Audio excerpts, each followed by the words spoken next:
नमस्कार, मैं हूं हर्ष शर्मा। कमोडिटीज के इस खास शो एनर्जी मीटर में आप सभी का स्वागत है। कच्चे तेल और नेचुरल गैस में ट्रेडर्स को क्या स्ट्रेटजी बनानी चाहिए, इसको जानने की कोशिश की जाएगी। एनर्जी मार्केट में बात करने के लिए हमारे साथ जुड़ रहे हैं इंटेलिसिस वेंचर के फाउंडर सीईओ अमित सुरेश जैन साहब। अमित जी, बहुत बहुत स्वागत है। थैंक यू सो मच, आप हमारे साथ जुड़े और कीमती समय दिया आपने हमारे दर्शकों के लिए। अब हम लोग जो है यहाँ पर आगे बढ़े उससे पहले एक रिपोर्ट आपको दिखाते हैं। इस रिपोर्ट को जानना समझना इसलिए भी ज़रूरी है क्योंकि यहाँ पर जो है कुछ चीज़ें जो है काफ़ी अहम हो जाती हैं। अब देखिए, गोल्डमैन सैक्स की एक रिपोर्ट आई है। गोल्डमैन सैक्स ने अपनी रिपोर्ट में क्या कहा है? गोल्डमैन सैक्स ने कहा है कि अगर स्ट्रेट ऑफ हॉर्मुज़ खुल भी जाता है ना, तो रुपये जो क्रूड है वो $90 के आसपास जो है वो बना रहेगा यहाँ पर। तो यानी कि जो बात चली आ रही थी कि भाई स्ट्रेट ऑफ हॉर्मुज़ खुल जाएगा उसके बाद भाव नीचे जाते हुए दिखेंगे, तो ऐसा नहीं है।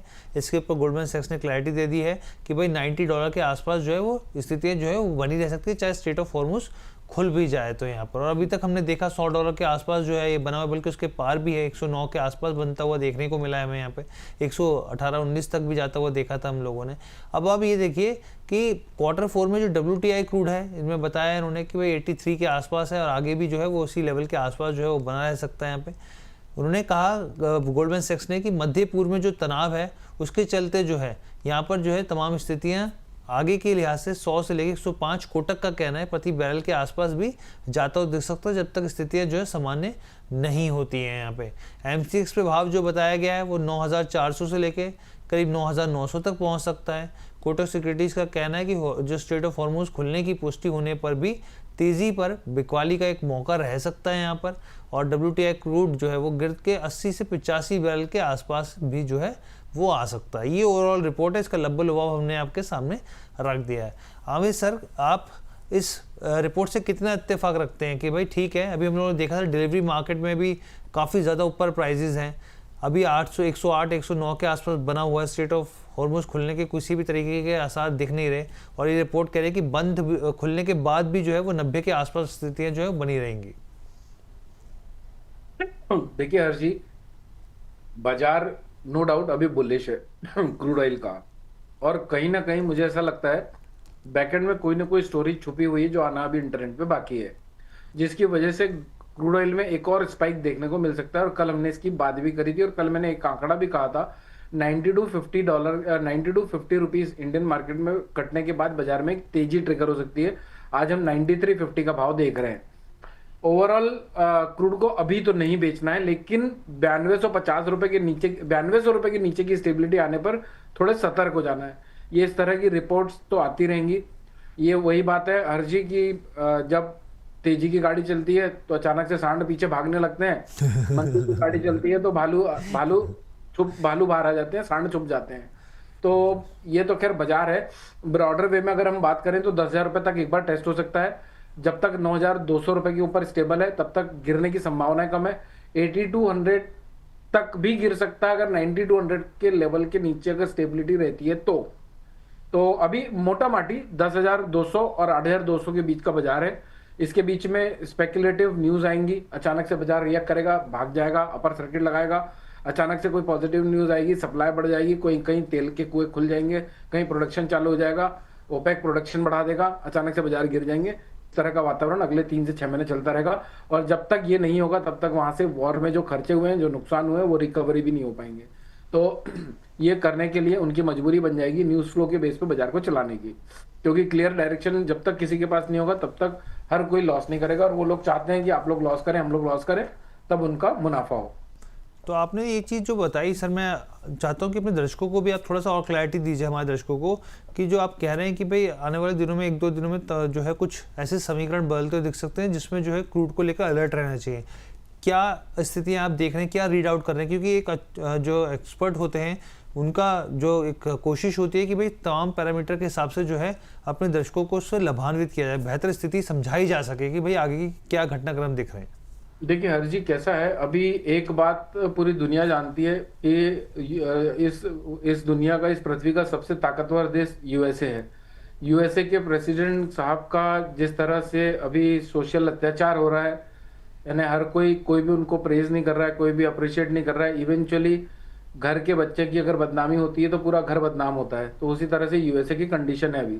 तो हो सकता है कुछ अभी जियोपॉलिटिकल टेंशन ही ऐसे हैं कि खैर यहाँ पर बहुत सारे समीकरण हैं कि अगर ये होगा तो दूसरे कंट्रीज उसको अपोज करेगी, तो वो बहुत सारे कॉम्प्लिकेशन है दिमाग के अंदर। लेकिन ऐसा लगता है कि कुछ अपनी वाहवाही करने के लिए ऐसे कोई एक्शन लिए जा सकते हैं जो हो सकता है 1-2 दिन के रुतबे साबित करने के लिए हों।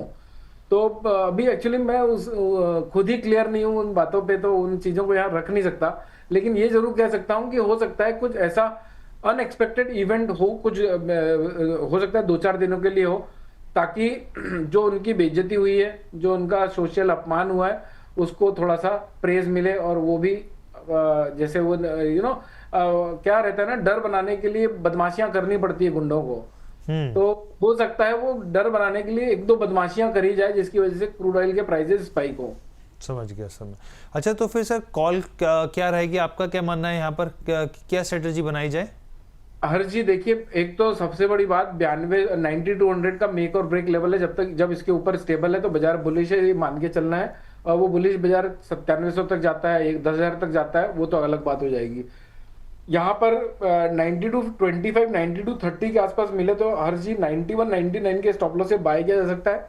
9350, 9400, 92, 9450 तक के लिए सेल करना है तो सिर्फ 9200 के नीचे, या फिर ये स्टॉप लॉस ट्रिगर होने के बाद ही सेल करना है, वरना अभी बाय साइड में रहिए। ठीक है, तो यहाँ पर जो है सर की तरफ से लेवल आ गए, इस चीज़ का आप ध्यान रखिए। इंपॉर्टेंट चीज़ है यहाँ पर, स्टॉप लॉस स्ट्रिक्टली जो है वो लगा के रखिए।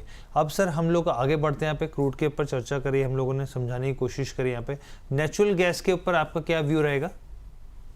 हर जी नेचुरल गैस अभी देखिए, करंट वायदा खत्म होने के बाद ये जो चल रहा है, ये करीब करीब 20 रुपए के प्रीमियम पे चल रहा था। तो जो कोई ने बाय किया था करंट वायदा, उसको तो बहुत नुकसान में कटवा दिया इन्होंने। पोजीशन करीब करीब 12-13 हजार रुपए के प्रीमियम पे रोल ओवर करवाया है।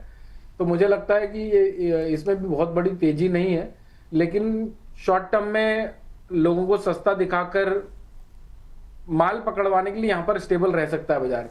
तो 255 रुपए का मेक और ब्रेक लेवल है एनजी में भी। एनजी 255 के नीचे की स्टेबिलिटी आती है तो और गिर सकती है। जब तक 255 के ऊपर है तब तक 263 और 270, यानी ये इसको ना मिर्गी की बीमारी पड़ती है हर जी। ये 10-12 रुपए की रेंज पकड़ लेती है, जैसे 255 से 267 की रेंज पकड़ लेगी। फिर अगर 255 टूट जाता है तो 243 और 255 की रेंज पकड़ लेगी। तो इसको अचानक से वो फीट्स के दौरे पड़ते हैं। तो अभी एनजी में 255-256 के आसपास मिले तो बाय करना चाहिए। 253-40 का स्ट्रिक्ट स्टॉप लॉस, 259-262 के टारगेट होंगे। ऑन द कॉन्ट्ररी अगर हायर लेवल में 262.50, 263.20 के आसपास मिले तो सेलिंग की जा सकती है 264 रुपए 10 पैसे के छोटे से स्टॉप लॉस से। टारगेट 258.50, 256.50 के देख सकते हैं। ठीक है सर, तो यहाँ पर जो है क्रूड और नेचुरल गैस के ऊपर सर ने जो है राय रख दी। बिकवाली की सलाह है आपके सामने। वैसे भी M6 नेचुरल गैस को अगर आप देखें तो 1% का दबाव साफ तौर पे देखने को मिल रहा है। तो अमित सर जाते जाते प्लीज डिस्क्लोजर एक बार शेयर कर दीजिए।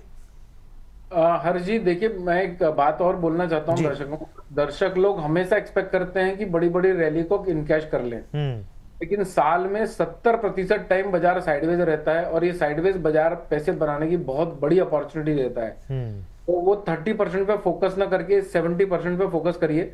और उसकी वजह भी हमको साफ दिखता है सोशल मीडिया में। जब चांदी 3.5 लाख 4 लाख का हुआ बना हुआ था तो करोड़ों में व्यूज आने लग गए थे। अभी वही व्यूज लाखों में और करोड़ तक पहुंच नहीं पा रहे हैं। तो उससे दर्शकों का सेंटीमेंट समझ में आता है कि बहती गंगा में हाथ धोने की कोशिश करने वाले ज्यादा हैं। ऐसे बाजार में पैसे बनाने की अपॉर्चुनिटी मैसिव होती है। यहीं पर बड़े लोग पार्टिसिपेट करते हैं और बड़े बनते चले जाते हैं, और आप लोग बहती गंगा में हाथ धोने के चक्कर में अपना एक्सीडेंट करवा लेते हैं। बाकी जितनी भी बातें हमने यहाँ पर की है, पर्सनल पोजीशन कहीं नहीं है। हो सकता है हमने same psychology, same trade setup अपने क्लाइंटों के साथ शेयर किया हुआ हो। आप जो भी पोजीशन बनाते हैं, मेक श्योर आप अपने फाइनेंशियल एडवाइजर से संपर्क करने के बाद ही निष्कर्ष में आते हैं। पास्ट परफॉर्मेंस फ्यूचर परफॉर्मेंस की गारंटी नहीं देती है।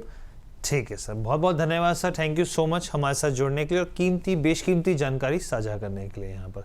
तो ये ओवरऑल एनर्जी मीटर था। आप उम्मीद करते हैं आपको पसंद आएगा। फिलहाल के लिए इजाज़त दीजिए, बहुत बहुत धन्यवाद।